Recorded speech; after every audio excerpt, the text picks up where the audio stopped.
നബിവാക്യം. ദൈവിക സ്വത്തുക്കളിൽ ചിലർ കൈകടത്തും.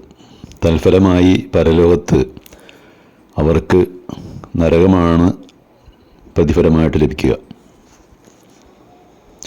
ദൈവിക സ്വത്ത് എന്നാൽ അത് ജനങ്ങളുടെ പൊതു സ്വത്താണ്.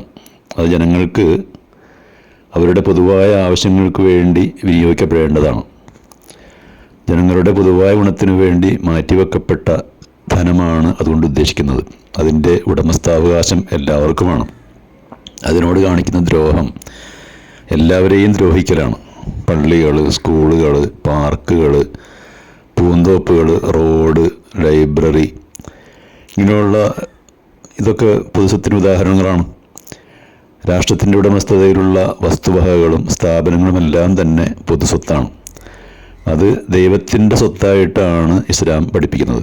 യാതൊരു തരത്തിലുള്ള കയ്യേറ്റവും അതിലുണ്ടാകാൻ പാടില്ല. പൊതുസ്വത്ത് സംരക്ഷിക്കലും അതിനെ ദ്രോഹിക്കാതിരിക്കലും എല്ലാവരുടെയും ബാധ്യതയാണ്. അതിൽ വീഴ്ച വരുത്തുന്നത് സാമൂഹ്യ ദ്രോഹവുമാണ്. പൊതുസ്വത്ത് സംരക്ഷിക്കുന്നതിന് വിവിധ രൂപങ്ങളുണ്ട്. അതിലൊന്ന് ഉദ്യോഗസ്ഥർ അവരുടെ ബാധ്യത പൂർണ്ണമായി നിറവേറ്റുക എന്നതാണ്. ഉദ്യോഗസ്ഥൻ അയാളുടെ കീഴിലുള്ള പൊതുസ്വത്ത് സംരക്ഷിക്കണം. അത് അനുയോജ്യമായ വിധത്തിൽ മാത്രമേ ഉപയോഗിക്കാവൂ. അവയെ ഒരിക്കലും അശ്രദ്ധമായി കൈകാര്യം ചെയ്യരുത്. അത് അവനിൽ ഏൽപ്പിക്കപ്പെട്ടൊരു അമാനത്താണ്.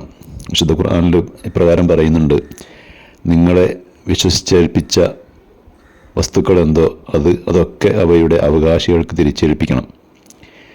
കൈക്കൂലി, സ്വജനപക്ഷപാതം, പൊതു സ്വത്ത് അപഹരിക്കരുത്, സ്വന്തം കാര്യലാഭത്തിന് വേണ്ടി നിയമവ്യവസ്ഥയെയോ ഭരണക്രമത്തെയോ സ്വാധീനിക്കുക എന്നിങ്ങനെ വിവിധ രീതിയിലുള്ള അഴിമതികളുണ്ട്.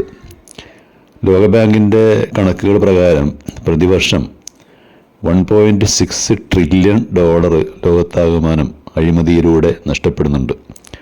വർഗീയതയും ഭീകരവാദവും പോലെ തന്നെ അഴിമതി ഏറ്റവും അധികം ബാധിക്കുന്നതും സമൂഹത്തിലെ ദരിദ്ര വിഭാഗത്തെയാണ്.